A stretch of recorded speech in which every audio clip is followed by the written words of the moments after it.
తిరుమలలో జనవరి 10 నుండి 19వ తేదీ వరకు వైకుంఠ ద్వార దర్శనానికి విచ్చేసే భక్తుల సౌకర్యార్థం విస్తృత ఏర్పాట్లు చేస్తున్నట్లు టీటీడీ అదనపు ఈవో సిహెచ్ వెంకయ్య చౌదరి చెప్పారు. తిరుమలలోని పలు ప్రాంతాలను అదనపు ఈవో జేఈఓ వీరబ్రహ్మం, జిల్లా ఎస్పీ సుబ్బరాయుడు, సివిఎస్ఓ శ్రీధర్తో కలిసి పరిశీలించారు. అదనపు ఈవో మీడియాతో మాట్లాడుతూ వైకుంఠ ద్వార దర్శనానికి విచ్చేసే భక్తులకు ఎలాంటి అసౌకర్యం కలగకుండా టీటీడీ అధికారులు, విజిలెన్స్, పోలీసు సిబ్బంది సమన్వయంతో దర్శనం కల్పించనున్నట్లు తెలిపారు. జనవరి 10, 11, 12 తేదీల్లో అధిక సంఖ్యలో భక్తులు వస్తారు కాబట్టి ఇందుకోసం అధికారులతో చర్చించి పూర్తి స్థాయిలో ప్రణాళికలు రూపొందించినట్లు చెప్పారు. దర్శనానికి విచ్చేసే వీఐపీలకు వారికి అందించే పాసులలోనే దర్శన సమయం, పార్కింగ్ ప్రాంతం, ప్రవేశ, నిష్క్రమణ గేట్ల వివరాలు పొందుపరిచినట్లు తెలిపారు. రాంబగీచా ప్రాంతంలో వాహనాల పార్కింగ్ను ఈ రోజుల్లో బయటకు బదలాయించినట్లు చెప్పారు. దీనికి బదులుగా 10 బగ్గీలు, అదనపు సిబ్బంది, సైన్ బోర్డులు ఏర్పాటు చేస్తామన్నారు. వీఐపీలు, భక్తులు తమకు కేటాయించిన సమయం ప్రకారం మాత్రమే దర్శనానికి రావాలని ఆయన విజ్ఞప్తి చేశారు. అదేవిధంగా భక్తులు తమ పాదరక్షలను గదులలో, వారి వాహనాలలో వదిలి రావాలన్నారు.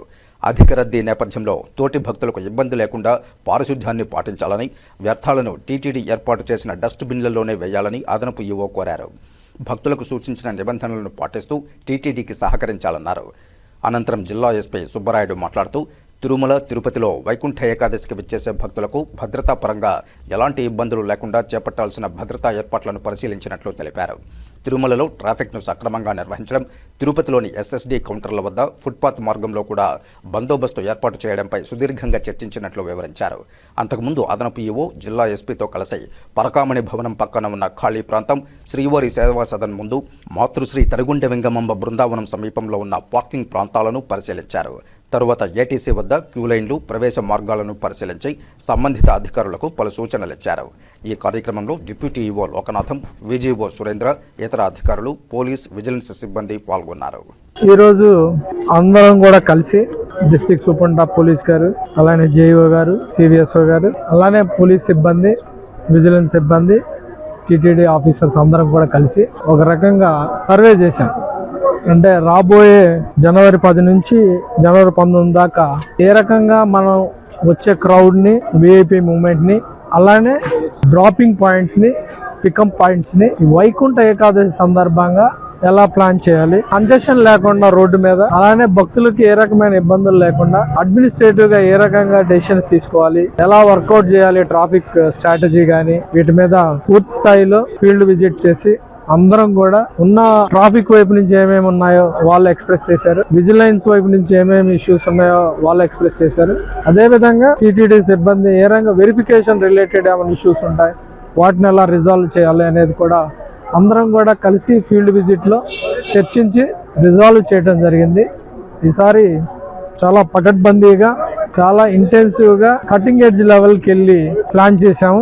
దానివల్ల ఎక్కడా కూడా ఒక ఏరియాలో కంజెషన్ ఉండే అవకాశం ఎట్టి పరిస్థితిలో లేదు. అలానే పికప్ కానీ డ్రాపింగ్ కానీ వేరు వేరు టైమ్స్లో పర్ఫెక్ట్గా కూడా ప్లాన్ చేయడం జరిగింది. దీనివల్ల ఎక్కడ కూడా ఏ రకమైన ఇబ్బందులు ఉండవని అనుకుంటున్నాము. సో ఈ ప్లాన్ని మెటిక్యులస్గా ప్లాన్ చేసిన దాన్ని చాలా సీమ్లెస్గా ఎగ్జిక్యూట్ చేయటం జరుగుతుంది. అందుకు అనుగుణంగా సిబ్బందిని కూడా డిప్యూట్ చేయటం జరుగుతుంది.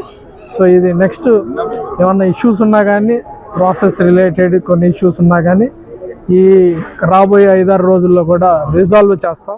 వైకుంఠ ఏకాదశి సందర్భంగా తిరుమల, తిరుపతిలో వచ్చే భక్తులకు, సాధారణ భక్తులకు ఎటువంటి ఇబ్బంది కలగకుండా, అదేవిధంగా విఐపీలకు కూడా ఎటువంటి ఇబ్బంది లేకుండా ఒక మంచి వాతావరణంలో అందరికీ దర్శనం కల్పించాలనే ఉద్దేశంతో అడిషనల్ ఈవో గారి ఆధ్వర్యంలో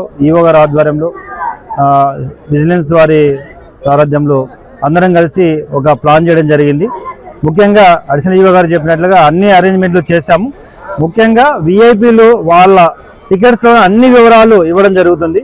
అందులో ఏ టైంకి వాళ్ళు ఏ గేట్ ద్వారా రిపోర్ట్ చేయాలి, ఎక్కడ ఫస్ట్ అరైవల్ అవ్వాలి, ఎక్కడ డ్రాప్ అవ్వాలి, అదేవిధంగా ఫర్దర్ ఎగ్జిట్ అయిన తర్వాత ఎక్కడ వారికి పికప్ ఉంటుంది, వాళ్ళ అకామిడేషన్ ప్లేసెస్లో కూడా పూర్తి వివరాలు, వారి టికెట్ వివరాలు అన్నీ ఉంచడం జరుగుతుంది.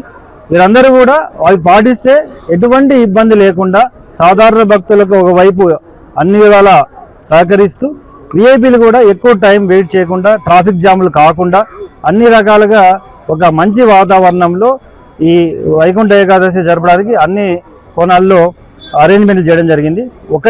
ఒకటి అందరూ కూడా వారి వారి టైంకి వచ్చి వారి కేటాయించిన గేట్స్ ద్వారా ఎంటర్ అయ్యి తర్వాత ఎగ్జిట్లో కూడా వాళ్ళ ఇచ్చిన ప్లేస్కి వెళ్ళి పార్కింగ్ ద్వారా ఎగ్జిట్ అయితే ఎటువంటి ఇబ్బంది లేకుండా వైకుంఠ ఏకాదశి జరుపుకోగలుగుతాం. ఇది అందరూ సహకరించాలని కోరుకుంటున్నాం.